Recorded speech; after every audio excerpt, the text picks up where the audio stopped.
Olá, amigos! Eu sou Mônica Pantarotto, sou terapeuta, astróloga e taróloga. Eu estou aqui para vocês para mais uma Dicas do Tarô para a semana. Então agora eu vou trazer as dicas para a semana do dia 22 a 28 de março. A gente está numa semana já onde a gente entrou no Ano Novo Astrológico, que aconteceu no dia 20 de março, no sábado. Então é uma grande oportunidade de a gente entrar com uma nova energia, com um novo potencial para realizar uma energia muito mais plena, de harmonia, de alegria, de bem-estar. Então essas dicas que eu estou trazendo, elas têm também a intenção de como a gente pode entrar nessa primeira semana com essa possibilidade de realmente trazer o novo. Então a gente tem na carta do passado, na primeira carta, o enforcado. O enforcado representa o Prometeu acorrentado. A palavra Prometeu vem de visão antecipada. Pro antecipada, meteu visão. Então, nesse sentido, ele tem um potencial de olhar para as coisas antecipadamente, uma visão muito mais ampla. Então, a gente traz essa carta como o passado, com essa possibilidade de ver antecipadamente, ter essa visão mais ampla. Só que, ao mesmo tempo, no mito, ele busca uma ajuda para a humanidade e nisso ele comete alguns atropelos e passa do limite em relação aos deuses. Ele rouba o fogo dos deuses para dar para os homens, que por um lado significa a luz, né, que é trazida para a terra, que pode auxiliar numa série de coisas, cozinhar os alimentos e fazer iluminação. Então tem esse lado positivo dessa lucidez do Prometeu que vê as coisas, só que ao mesmo tempo ele passou do limite. Então às vezes a gente acaba fazendo algumas coisas que são excessivas, que nos deixam aprisionados, porque após ele ter cometido essa transgressão, ele é punido e ele fica acorrentado por anos e anos. Então se vocês olharem para essa carta, a gente vê ele de ponta cabeça e a cabeça que representa o mental conectada com o chão. Então aí tem a primeira dica. Diante dessas coisas que a gente está vendo, porque as coisas estão se revelando, coisas que estavam escondidas antes estão aparecendo, só que ao mesmo tempo essas coisas nos trazem inquietações mentais na nossa cabeça e a gente fica se debatendo com isso e às vezes a gente se atropela por conta disso. A primeira dica é colocar a cabeça no chão. Então o que eu posso soltar, deixar ir, libertar a nível de pensamentos, de crenças ilimitantes, daquele cabeção que às vezes a gente fica com muita coisa na cabeça, para poder abrir para essa renovação, para poder soltar o que não serve, já que a próxima carta, esse é um arcano 12, é a carta da morte, que é a carta da morrer para o velho, para renascer. Então aqui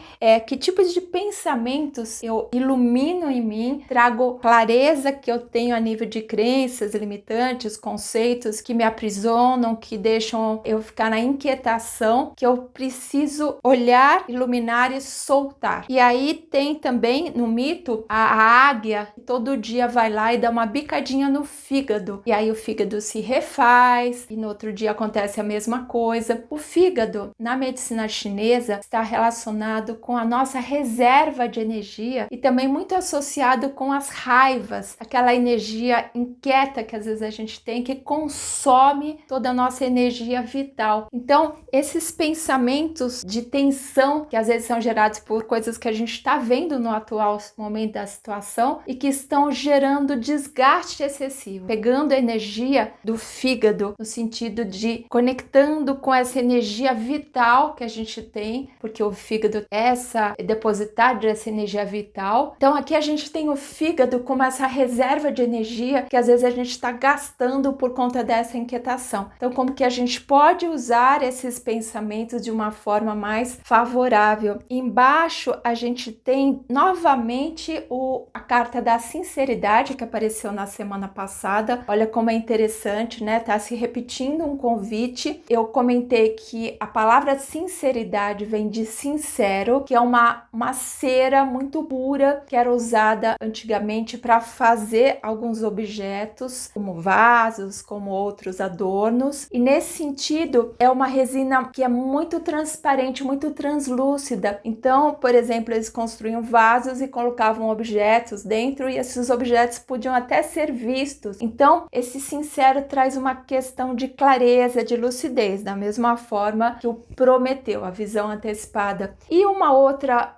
função, né, uma outra etimologia da própria palavra do sincero, uma outra vertente da leitura do sincero é que essa cera era usada para tapar os buracos das coisas que estavam imperfeitas naqueles objetos. Então, o que diz?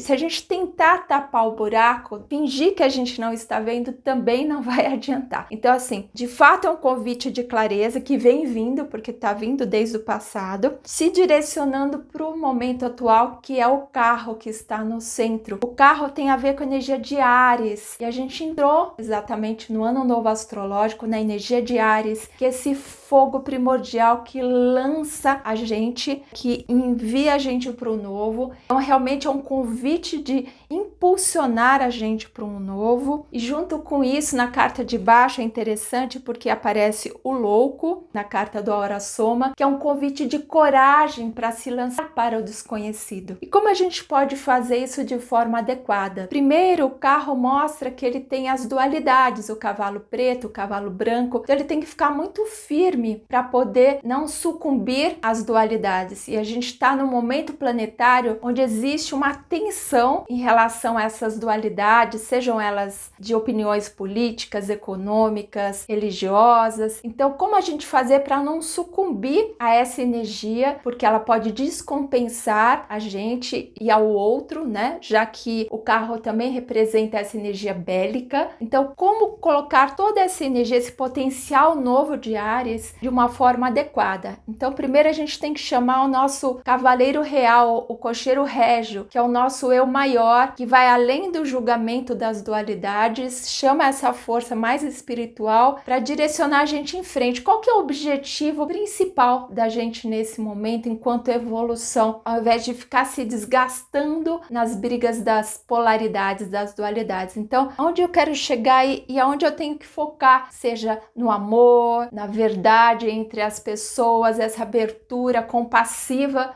além dessas limitações da mente que julga. E embaixo a gente tem o louco, que tem algumas dicas também. O louco tem a trouxinha na mão, então ele é um viajante. E lembrar que a gente está num momento evolutivo desde que a gente chegou aqui na Terra. Então é uma grande escola, um grande aprendizado. E se a gente olhar tudo isso que está acontecendo como um grande aprendizado, fica mais fácil se abrir para esse novo, esse desconhecido que a gente ainda não conseguiu ter muita clareza do que está realmente vindo nessa nova possibilidade. A gente sabe que o que não serve mais, só que ainda a gente está construindo esse novo. Então, junto com ele também tem um pássaro e o cachorro, que são toda a parte instintual, a gente conectar com a nossa intuição, com o nosso feeling e com essa condição mais elevada desse guia maior que está nos mostrando. Às vezes tem sinais aí que já estão disponíveis para a gente, então a gente poder estar no centro, como eu sempre digo, para a gente ouvir esses sinais. E a carta do futuro, o 9 de espadas, a gente tem ainda uma inquietação que está projetada nesse futuro, são as fúrias, as inquietações da mente. Será que vai acontecer? Será que vai dar certo? O que será que vai acontecer com a gente? Será que eu vou perder o emprego? Todos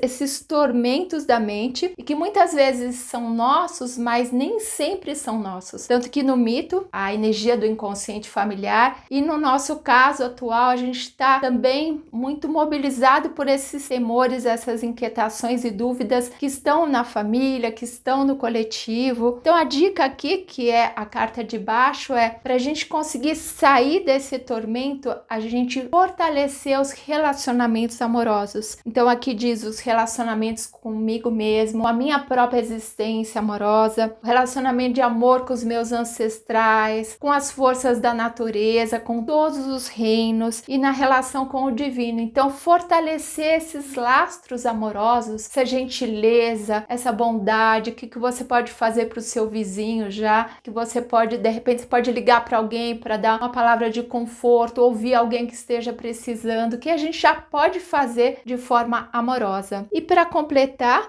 essa mandala aqui, que é a mandala de um tarô, que é um tarô alquímico da Lemúria, representa todo o potencial que a gente pode trazer do divino masculino, que é confiança, assertividade, essa qualidade de clareza que a gente precisa para realmente fazer a mudança acontecer, realmente escrever uma nova história com mais paz, com mais harmonia, com mais verdade, com tudo aquilo que a gente sabe que é bom pra gente e que todo mundo está precisando. Eu gostaria de agradecer sempre as pessoas que estão me dando retorno positivo, do quanto essas dicas estão esclarecendo aí no dia a dia, e é importante a gente olhar os símbolos sempre dessa forma mais ampla, deixando ele tocar a gente, trazer os insights. Então aqui eu trouxe algumas coisas, mas na medida que vocês olham novamente para essas cartas, vocês vão ter os seus próprios insights também, e aí isso tudo vai contribuindo mais e mais nessa jornada, desse desafio evolutivo que a gente está. Se vocês gostaram desse trabalho, vou pedir para vocês deixarem o joinha, porque isso ajuda muito a gente. E se você não se inscreveu no nosso canal, se inscreva aqui embaixo, e ativando o sininho que está aqui ao lado, você pode receber as notificações das próximas dicas que eu vou estar passando. E aí você também compartilhando com as pessoas que você gosta, a gente vai poder chegar para mais pessoas, e isso também, cada um contribuindo um pouquinho nessa mudança, a gente vai poder somar e ter um resultado aí muito mais eficaz em tudo que a gente quer mudar. Então eu agradeço a presença de vocês e até o próximo vídeo.